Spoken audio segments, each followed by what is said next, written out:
Hi folks, I really want to make this video creative, but I actually don't know how to be creative, so I guess this filter shows my creativity because I think this is pretty cute. And so for this video, I will share some takeaways from module 2.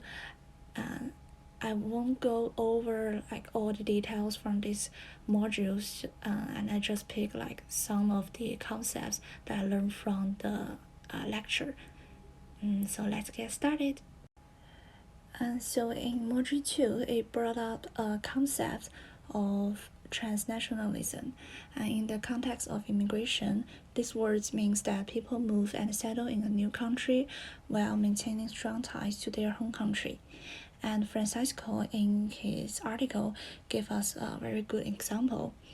That is, Filipino women working overseas often send money back home, contributing significantly to the Philippine economic. And this is an example of transnationalism. Moreover, Filipino women abroad often form social networks and communities with other migrants, and this network provides support, information, and a sense of belonging in their host countries. And these behaviors reflect the dilemma faced by third world women in the context of globalization. The first challenge is the gender discrimination in workplace. Some of these women want to change their lives by going to developed country to find better jobs opportunities, and some of them want to improve their family situation by getting higher wages for the same position in developed countries than in their home countries. However, after arriving, many of them found that they don't have the opportunity to find a position they want to work in, but were forced to work in the stereotyped positions that women in third countries should do, such as nannies.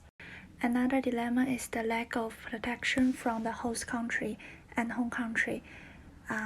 Those Filipino women are far away from home, not only lack a sense of belonging in a new country, but the host also lack attention to the protection of their human rights and other rights, so that these women are forced to be marginalized by the society. And the death of Felisa is an example of this phenomenon. Her family didn't notice the death of Felisa, as the Philippine government doesn't pay attention to those migrant women. This could explain the reason why migrants women particularly show a strong sense of solidarity and support each other across borders. And I also want to share some takeaways from Brown's article. So in his article, he highlights 3 other challenges that migrants from the third world are facing while working in first world. So the first challenge is third world migration and exploitation.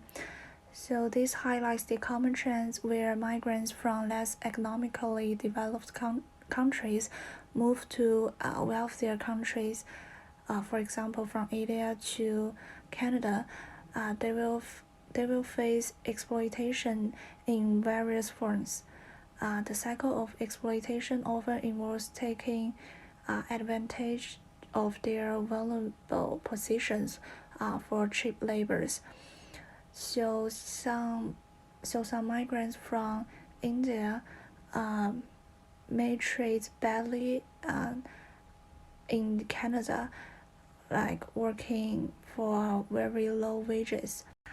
And the other challenge they will face is the emotional damage and labor in first world families. So this argument discusses the emotional cost on migrants' care workers, especially when providing care to children in first world families.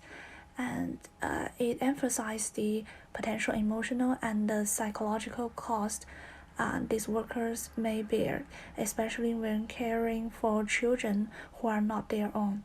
And The third challenge they may face is the gender natural of exploitation.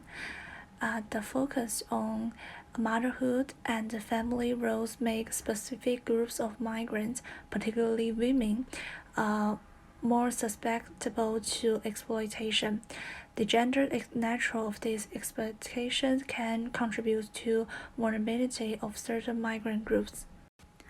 So those are some takeaways that I learned from the lectures and the readings. Thank you for watching this video.